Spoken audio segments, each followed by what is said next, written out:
ఇక్కడ మీకు సూర్యకుండం అనమాట, దానికి సంబంధించిన హాట్ వాటర్ చూడండి. ఇంకో పక్క చెయ్యి పెడితే 5-6 గంటల వరకు పని చెయ్యనంతగా కొంకర్లు పోయేలా ఉండే చల్లని జలం. ఈ వీడియో అప్పట్లో నేను చూపించాను. ఇందులో 190% మంది ఇక్కడుండేటువంటి వింత కన్నా కూడా, ఇక్కడుండే ఆధ్యాత్మికత కన్నా కూడా వాళ్ళ మనస్సుని హత్తుకున్న విషయం ఏంటంటే, హిమాలయాల్లో ఇంతటి ప్రకృతి సౌందర్యం మధ్య అక్కడ చిందరవందరగా కనిపిస్తున్నటువంటి డస్ట్, అక్కడ పడి ఉన్నటువంటి ప్లాస్టిక్ వస్తువులు, అక్కడ పడి ఉన్నటువంటి బట్టల గురించే.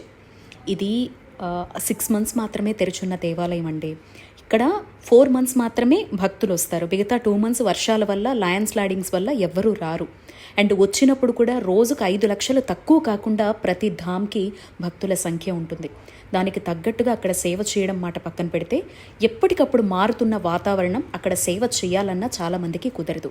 ఇదొక విషయాన్ని పక్కన పెడితే, స్నానం చేయడానికి చాలామంది అటు ఇటు ఇష్టం వచ్చినట్టుగా వెళ్ళిపోతూ ఉంటారు. అందుకే అమ్మవారికి వచ్చే వస్త్రాలు ఏవైతే ఉంటాయో వాటిని రాళ్లకు కట్టి వాటిని పట్టుకొని జాగ్రత్తగా స్నానం చేసేలాగా అక్కడ ఉండేటువంటి స్థానికంగా ఉన్నవాళ్ళు సేవ చేస్తూ వాటిని అమరుస్తారు. అందుకే మనకి ఎక్కడికక్కడ వస్త్రాలు కనిపిస్తాయి. ఇక మనం టెంపుల్స్కి వెళ్ళినప్పుడు పర్సనల్గా సెల్ఫ్గా పరిశుభ్రత అనేది పాటించాలి. దీనివల్లే ప్లాస్టిక్ కావచ్చు, డస్ట్ కావచ్చు, కవర్స్ కావచ్చు, ఎవ్రీథింగ్ కనిపిస్తున్నాయి. అది మనకి సెల్ఫ్గా పరిశుభ్రంగా ఉంచాలి అనేది ఉండాలి.